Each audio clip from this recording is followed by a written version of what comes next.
Mi esposa llevaba casi 2 años de haberse ido cuando recibí la llamada de que mi hermano se estaba muriendo.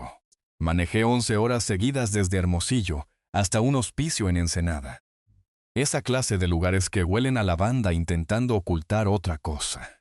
La enfermera en la recepción me dio una mirada que no supe descifrar y me dijo que mi hermano había estado preguntando por mí. En la habitación frente a la suya, una mujer en silla de ruedas con una colcha sobre las rodillas me observó pasar.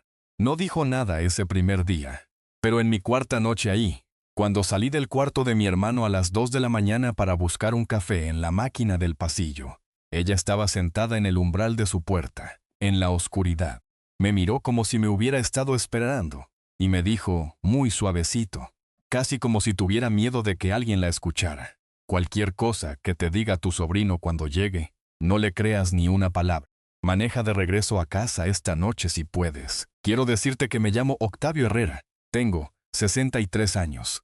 Trabajé 38 años como despachador de fletes para una empresa regional de camiones, antes de jubilarme hace 3 veranos.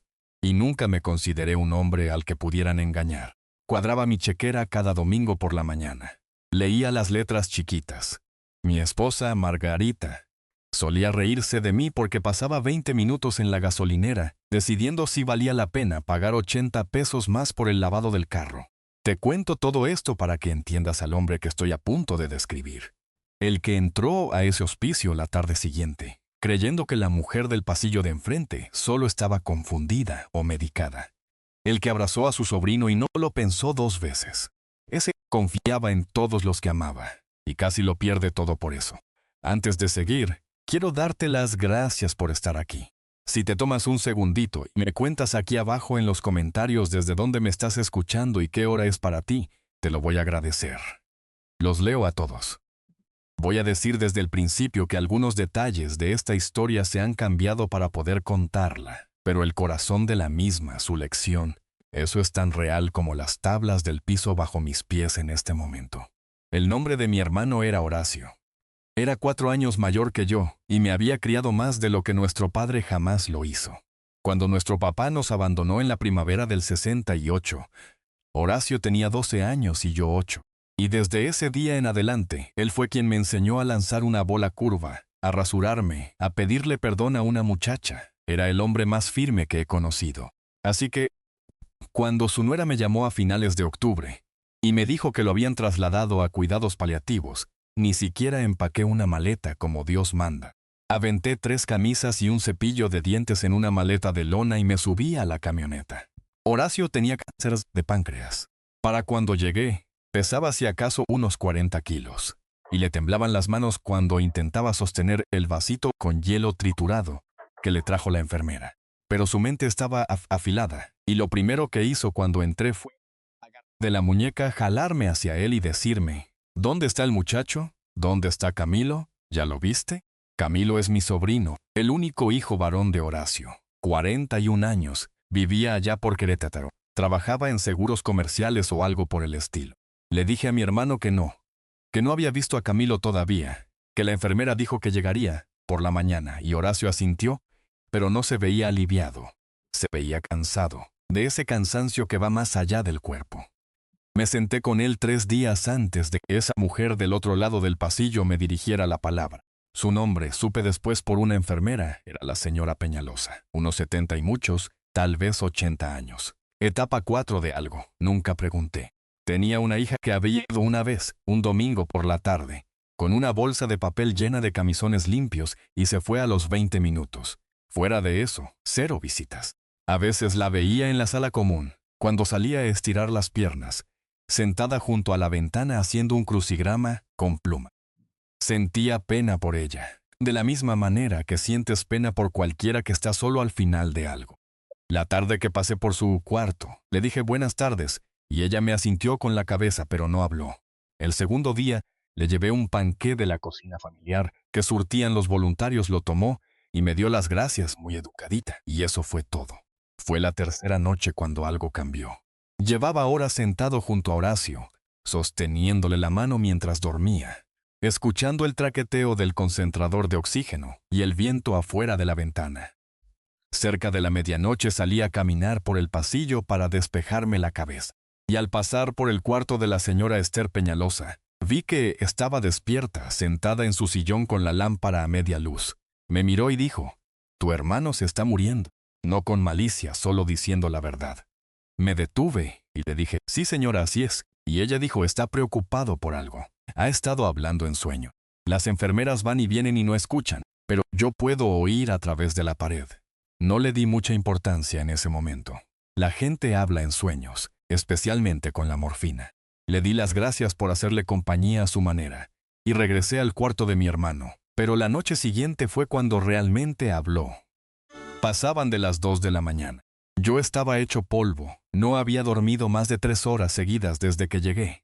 Acababa de salir del cuarto de Horacio, porque la enfermera de turno necesitaba cambiarle el suero, y caminaba hacia la máquina de café cuando vi que la puerta de la señora Peñalosa estaba abierta. Y ella estaba sentada en su silla de ruedas justo en el umbral, sin moverse, solo vigilando el pasillo. Me levantó un dedo. Ese tipo de gesto pequeñito que significa, «Ven aquí sin hacer ruido». Me acerqué. Me dijo, «Siéntate un minuto». Jalé la silla de visitas que estaba junto a su cama y me senté. Tenía unos ojos grises muy pálidos, muy claros, y me miró un buen rato antes de hablar. «Tu sobrino llega mañana», me dijo. Yo le dije, «Sí». «¿Cómo sabía eso?» Ella dijo, «Porque tu hermano se lo dijo a una enfermera anoche cuando estaba medio ido. Dijo que el muchacho venía y que tenía miedo de lo que el muchacho fuera a hacer. Lo dijo 3 veces. No paraba de decir que debió haber cambiado el testamento. Lo repetía y lo repetía». La enfermera solo le dio unas palmaditas en la mano y siguió en lo suyo. Pero yo lo escuché. Sentí que algo frío me bajaba por la espalda. Le pregunté a qué se refería. Ella dijo, «Yo tuve un hijo una vez. Por él estoy aquí. Cosa que te diga tu sobrino cuando llegue mañana. No le creas ni una palabra. No firmes nada. No aceptes nada. No estés de acuerdo con nada. Maneja a casa esta noche si puedes. Te lo digo en serio». No supe qué contestarle. Le di las gracias. Le dije que apreciaba su preocupación y regresé al cuarto de mi hermano. Me senté en la oscuridad y me dije a mí mismo que era una anciana triste que había tenido mala suerte con su propia familia, y lo estaba proyectando en la mía. Camilo era mi sobrino. Lo había cargado cuando era bebé. Le había enseñado a ponerle carnada a un anzuelo en un lago cuando tenía 7 años. La idea de que viniera hasta acá a hacer algo chueco ni siquiera me cabía en la cabeza. Lo descarté. Ese fue mi primer error. Camilo apareció por ahí de las 11 de la mañana siguiente. Entró por la puerta del cuarto del hospicio con un saco gris carbón, sin corbata, con el pelo ya un poco salpicado de canas en las sienes, y me abrazó antes siquiera de mirar a su padre. Olía a loción de afeitar y a café de aeropuerto, me dijo. «Tío, lo siento tanto. Llegué lo más rápido que pude». Me abrazó un instante más de lo que se sentía natural. Noté eso. Y también lo dejé pasar. Se sentó junto a la cama de Horacio unos 10 minutos y dijo todas las cosas correctas. Le sostuvo la mano a su padre. Habló en voz baja.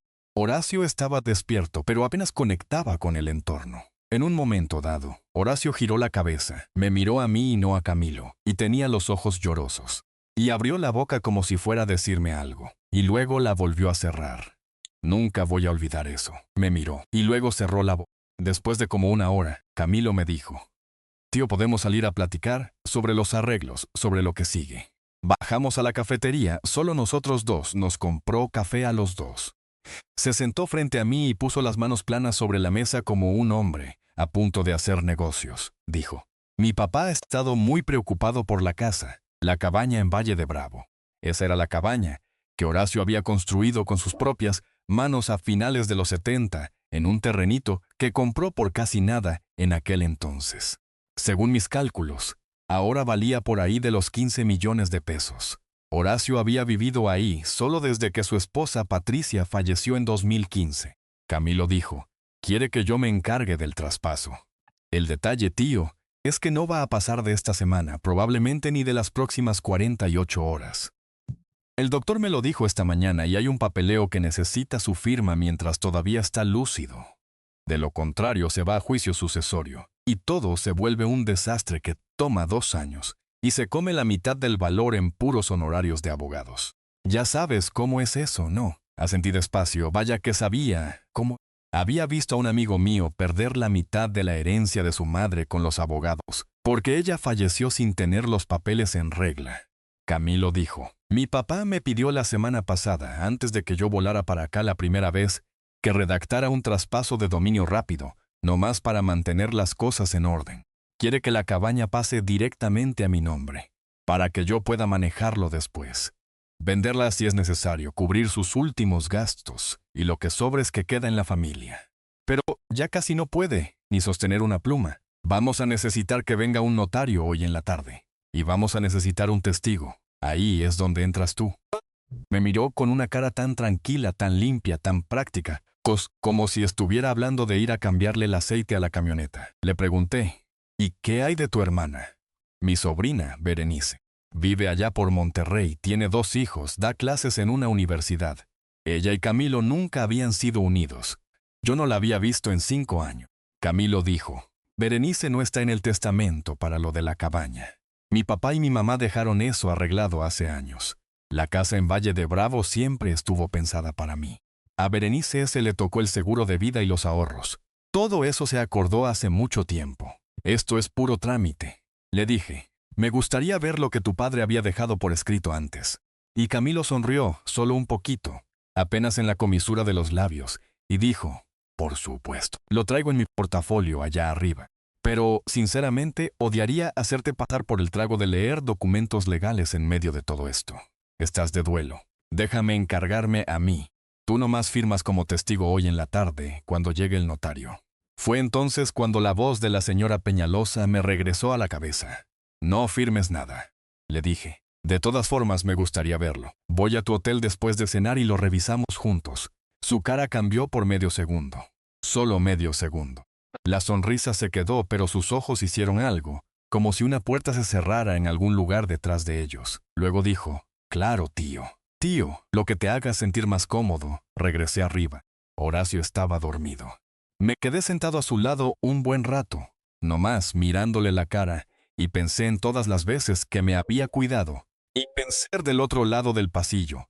Y pensé en la cara de mi sobrino cuando le pedí ver los papeles. Como a las 4 de la tarde, un hombre de traje café apareció en el pasillo cargando un maletín de cuero y preguntó por Camilo Herrera. El notario. Camilo salió del cuarto sonriendo, le dio la mano, y los dos entraron juntos a la habitación de Horacio. Me levanté. Dije, yo también quiero estar ahí adentro. Camilo respondió, por supuesto, tío, pásale. Solo necesitamos tu firma también, como testigo. Entré al cuarto de mi hermano. El notario tenía un bonche de papeles sobre una mesita plegable encima de la cama de Horacio. Horacio estaba despierto, pero tenía la mirada vidriosa, y no dejaba de mirarnos a mí y a Camilo, como si estuviera intentando recordar algo. El notario ya estaba explicando los documentos con esa voz aburrida de un hombre que ha hecho esto 1000 veces. Pedí si podía ver los papeles. El notario me entregó el de hasta arriba. Era un acta de cesión de derechos transfiriendo la propiedad en Valle de Bravo a Camilo Herrera. Esa parte era cierta, pero debajo había un segundo documento, y debajo de ese, un tercero. El segundo era un poder notarial amplio, que convertía a Camilo en el único apoderado de todos los asuntos financieros de Horacio con efecto inmediato. El tercero era una designación de beneficiarios de una póliza de seguro de vida que yo ni siquiera sabía que mi hermano tenía.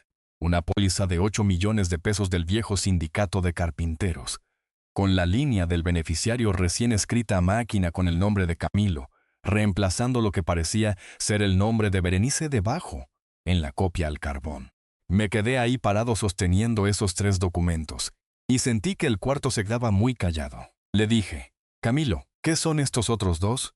Él respondió, esas son solo medidas de protección por si la situación de mi papá cambia y necesitamos que alguien maneje sus asuntos en los próximos días. Yo le dije, pero tu padre va a fallecer en cuestión de días. El doctor te lo... ¿Para qué necesita un poder notarial?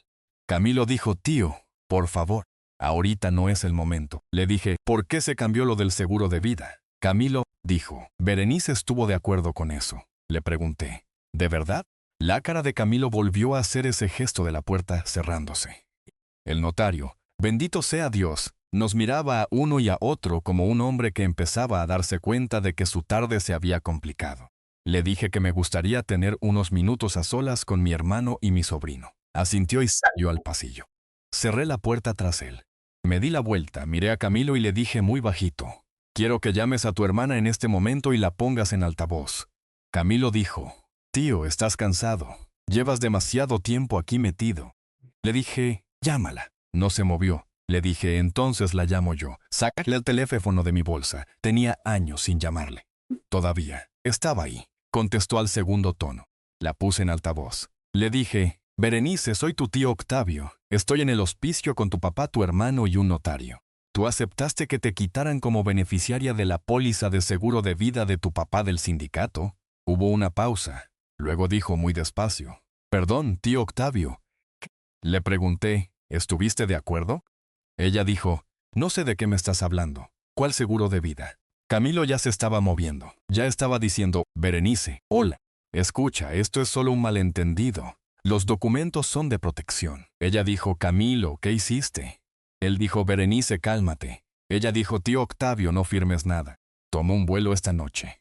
Por favor, no firmes nada. Tomo un vuelo esta noche». Colgué. El cuarto estaba tan en silencio que podía escuchar el clic del concentrador de oxígeno. Podía escuchar la respiración de Horacio en la cama. Camilo dijo: «Tío, tú no entiendes la situación financiera aquí. Mi papá debe dinero. Me debe dinero a mí. Llevo años pagando cosas. Me merezco». Le dije: «Lárgate». Él dijo: «Dije, lárgate de este cuarto». Se me quedó viendo. «Y quiero decirte algo. El niño al que le había enseñado a poner la carnada en el anzuelo no estaba en ese rostro. Había alguien más mirándome desde los ojos de mi sobrino. Alguien calculador. Alguien que ya estaba pasando a su siguiente plan». Recogió los documentos de la mesita de la cama. Salió caminando sin decir una palabra más. Me senté en la orilla de la cama de mi hermano. Le tomé la mano. Me estaba mirando. Estaba llorando sin hacer ningún sonido, solo las lágrimas corriéndole hacia la almohada. Le dije: «Todo está bien, Horacio. Todo está bien». Ya lo detuve. Me apretó la mano una vez.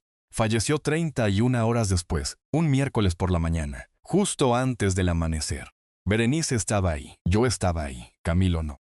A la semana del funeral, Berenice y yo nos sentamos con la verdadera abogada de mi hermano en Valle de Bravo, una mujer llamada Marcela Castañeda, que había manejado los asuntos de Horacio durante 20 años.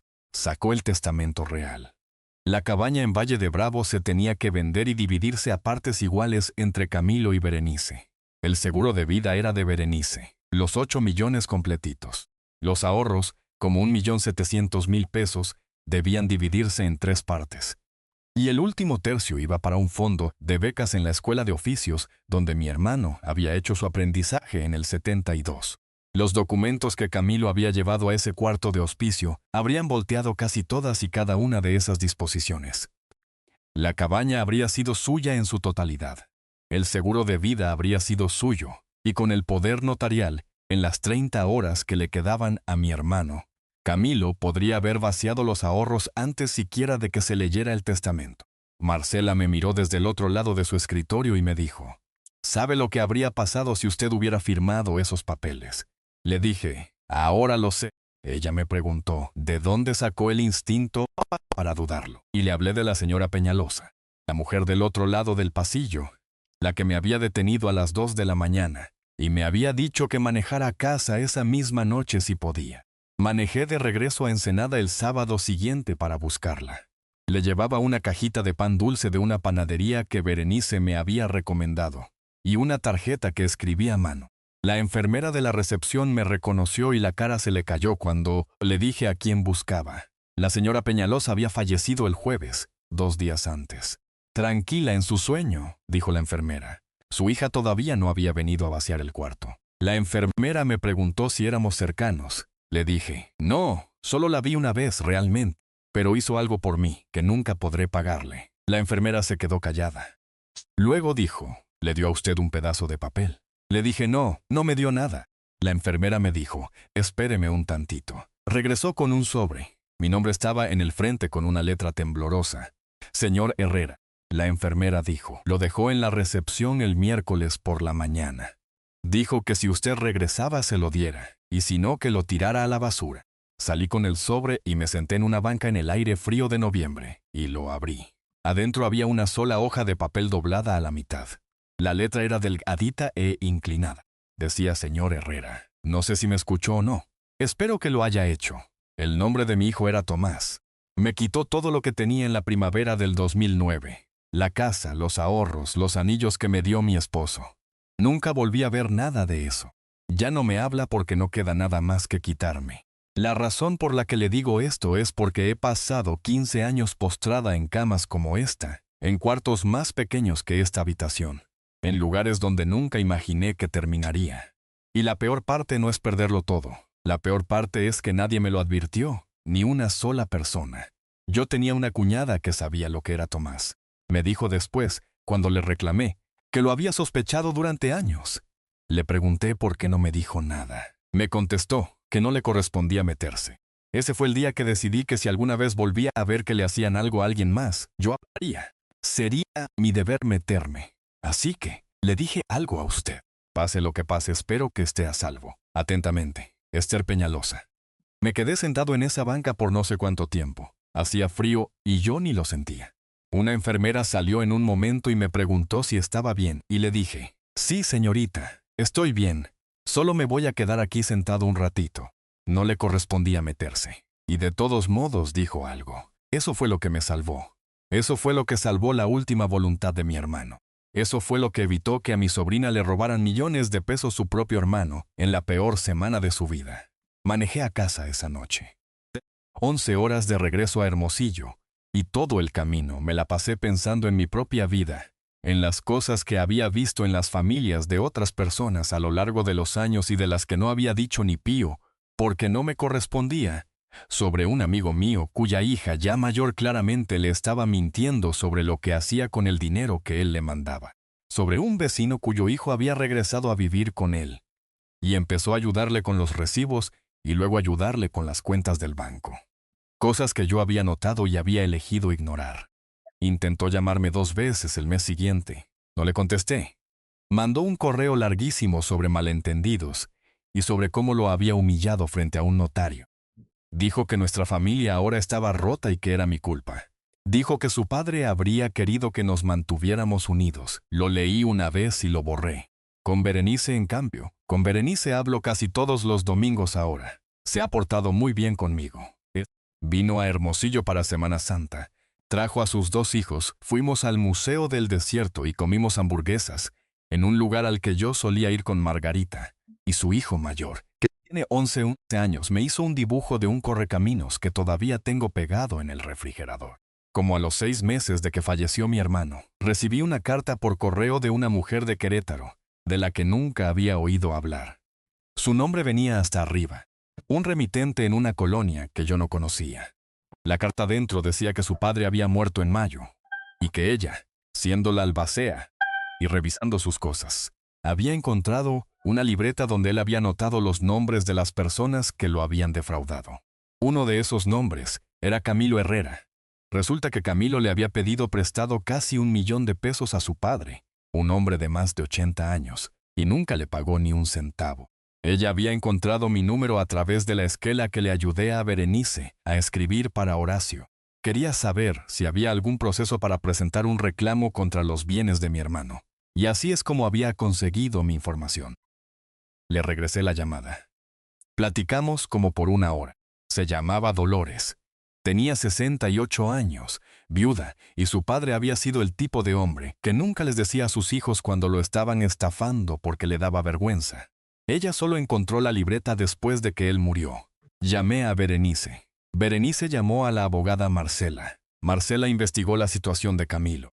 Para el otoño, lo que descubrimos fue que Camilo llevaba años haciendo esto. No solo a la familia, a clientes, a viejos amigos de su papá, a cualquiera que lo dejara acercarse a una chequera. Tenía como 6 millones de pesos en deudas no garantizadas, 2 demandas civiles pendientes, y un problema de apuestas del que nadie en la familia sabía nada.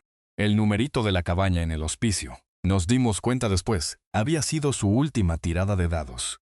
Si hubiera conseguido esa propiedad, la habría hipotecado esa misma semana para ganarles otros 6 meses a sus acreedores.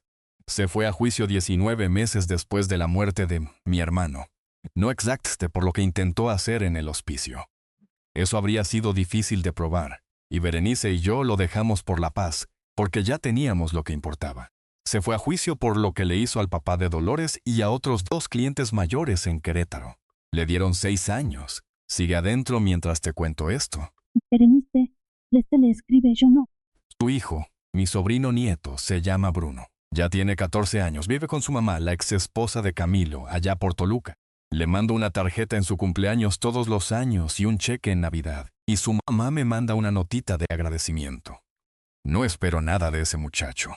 No va a crecer para andarme llamando. Pero quiero que sepa que alguien en la familia de su padre pensó en él con cariño.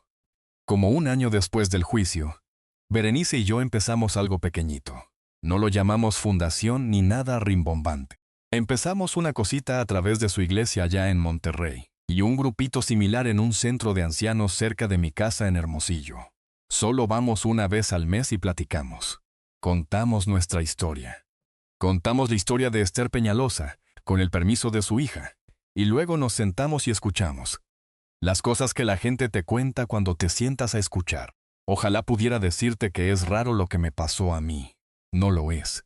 He escuchado mi propia historia, nomás cambiándole los nombres, de probablemente 40 personas diferentes en los últimos 2 años. Un hijo que solo necesita una firmita. Un nieto que está ayudando con las cuentas. Una hija que conoce a la persona perfecta para armar el fideicomiso. Solo tienes que venir a la notaría una vez. Pasa todos los días. En todos los estados. A personas que cuadran sus chequeras cada domingo por la mañana. Guardo la carta de Esther doblada en el cajón de mi buró. A veces la saco. La leo. Pienso en lo fácil que habría sido para ella mantener la boca cerrada. No me debía nada. Nunca había conocido a mi hermano. Se estaba muriendo. Tenía todas las razones del mundo para darse la vuelta en su cama y dejarme pasar de largo por su puerta. Y no lo hizo. Me detuvo a las 2 de la mañana en un pasillo oscuro y me dijo la única cosa que yo necesitaba escuchar. Y 3 días después se había ido. Esa mujer salvó la última voluntad de mi hermano. Esa mujer salvó la herencia de mi sobrina. Esa mujer me salvó de ser el hombre que cedería con su firma el patrimonio de su propio hermano. Y pasaría el resto de su vida tratando de vivir con esa culpa. Así que quiero decirte, seas quien seas el que esté escuchando esto. Si estás viendo algo en tu familia en este momento que no se ve bien, que te ha estado carcomiendo, que te has estado diciendo a ti mismo que no es asunto tuyo, tal vez sí sea asunto tuyo. Tal vez sea el único asunto que de verdad importa esta semana. El precio de decir algo y equivocarte es un momento incómodo. El precio de no decir nada y tener razón es la vida entera de alguien. Si alguien te está presionando para que firmes un papel hoy, esta tarde, antes de que se vaya el notario, antes de que tu madre despierte, antes de que tu padre fallezca, frena un poco. Llévate el papel a tu casa. Tómale una foto. Llámale a alguien que no tenga nada que ganar. Las personas que te aman te van a esperar un día. Las que no, no lo harán. Tengo 63 años. Perdí a mi esposa. Perdí a mi hermano. Casi pierdo el trabajo de toda la vida de mi hermano en sus últimas 48 horas de vida, porque quise creer que el niño, al que le había enseñado a poner carnada en el anzuelo, seguía siendo ese mismo niño. Él no lo era. A veces las personas que amamos se convierten en personas que ya no reconocemos. Y una de las cosas más difíciles, más bondadosas y más honestas que podemos hacer por nosotros mismos y por las personas que aún nos quedan es mirar lo que realmente está frente a nosotros, en lugar de lo que desearíamos que estuviera ahí. A veces paso manejando por el hospicio en Ensenada cuando subo a visitar a Berenice y a los niños. Sigue ahí. Todavía huele a lavanda desde el estacionamiento. El cuarto de Esther Peñalosa da a la calle. Siempre volteo a ver su ventana. Nunca la conocí, realmente. Platicamos 2 veces. Me dio una sola nota. Pero es mi familia de una manera que parte de mi propia sangre nunca lo fue. Familia es quien está ahí. Familia es quien te dice la verdad cuando decir la verdad no les cuesta nada, porque ya no tienen nada más que dar. Si esta historia significó algo para ti, déjame un comentario aquí abajo. Cuéntame sobre esa persona en tu vida que te dijo la verdad cuando nadie más quiso hacerlo. Dime quién fue tu Esther. Y si estás pasando por algo en este momento, te digo lo mismo que ella me dijo a mí. Y te lo voy a decir lo más clarito que pueda. No lo firmes esta noche. Maneja a casa si puedes. La verdad va a seguir ahí en la mañana. Y también las personas que de verdad te aman. Gracias por quedarte conmigo. Cuídense mucho allá afuera y escuchen a los extraños en los pasillos. A veces son los únicos que te están diciendo la verdad. He pensado mucho en los años que han pasado desde esa noche en el pasillo del hospicio sobre qué clase de hombre era yo, antes de que Esther Peñalosa me detuviera a las 2 de la mañana. Yo era un hombre que cuadraba su chequera todos los domingos, era cuidadoso con los extraños y confiado con la familia. Y pensaba que eso era sabiduría. No lo era. Era todo lo contrario. Había construido toda mi vida sobre la posición de que las personas que compartían mi sangre nunca serían las personas de las que necesitaría protegerme. Y el costo de esa suposición casi me pasa factura en las últimas 48 horas de vida de mi hermano. Lo que aprendí de Horacio postrado en esa cama, sin poder hablar. De Camilo parado sobre él con 3 documentos apilados en el orden equivocado. De Esther sentada en la oscuridad, esperando que alguien pasara por su puerta abierta. Lo que aprendí es que cada decisión que tomamos pone algo en movimiento. Y las decisiones que tomamos sobre lo que nos negamos a ver ponen en movimiento las cosas más ruidosas de todas. Camilo no se convirtió en lo que se convirtió de la noche a la mañana. Se convirtió en eso a través de décadas de que nadie en nuestra familia le hiciera preguntas difíciles. Décadas de su padre mandándole dinero y llamándole generosidad. Décadas mías despeinándole el cabello en Navidad y no notando la forma en que él observaba la habitación. Las causas tienen efectos. Las pequeñas amabilidades, cuando en realidad son evasivas disfrazadas con ropa bonita, siembran semillas que tarde o temprano tienes que cosechar. Lo opuesto también es cierto. Esther decidió, sola en un cuarto de hospicio con cuerpo que le estaba fallando, gastar su última energía en un extraño al que había visto exactamente 2 veces. Ese único acto, ese solo minuto de alzar la voz, mantuvo intacta la herencia de mi sobrina. Mantuvo intacta la última voluntad de mi hermano. Me salvó a mí de ser el hombre que habría tenido que ser después. Una decisión, una noche, el tamaño de una cosa no tiene nada que ver con lo lejos que viaja. Ahora pienso que ser una persona decente no se trata de amar a las personas que se supone que debes amar. Cualquiera puede hacer eso. Se trata de ser lo suficientemente honesto para verlos con claridad, lo suficientemente inteligente para hacer las preguntas que duelen, y lo suficientemente fuerte para actuar según las respuestas cuando llegan. Ese es el verdadero trabajo. Honestidad sobre lo que tienes enfrente. La mente para frenar cuando alguien te está apurando. La columna vertebral para decirle que no a tu propio sobrino con un notario a 1 metro de distancia. Nada de eso nos resulta natural a la mayoría de nosotros. Tiene que practicarse. Así que los dejo con lo que me digo a mí mismo la mayoría de las mañanas ahora. Las personas que te aman pueden esperar una tarde. Las que no, no lo harán. Sea lo que sea que te esté carcomiendo en tu propia familia en este momento, ese presentazo callado de que algo no cuadra, confía en él. Míralo de frente. Haz la pregunta. El costo de equivocarte es un momento incómodo. El costo de tener razón y no decir nada es la vida entera de alguien. Y la parte más extraña y difícil de todo esto es que mientras más envejezco, más creo que la familia más verdadera que tengo son las personas que me dijeron cosas duras cuando nadie más quiso hacerlo. Esther fue una de ellas. Espero que ustedes tengan una también. Y si no la tienen, espero que puedan serlo para alguien más.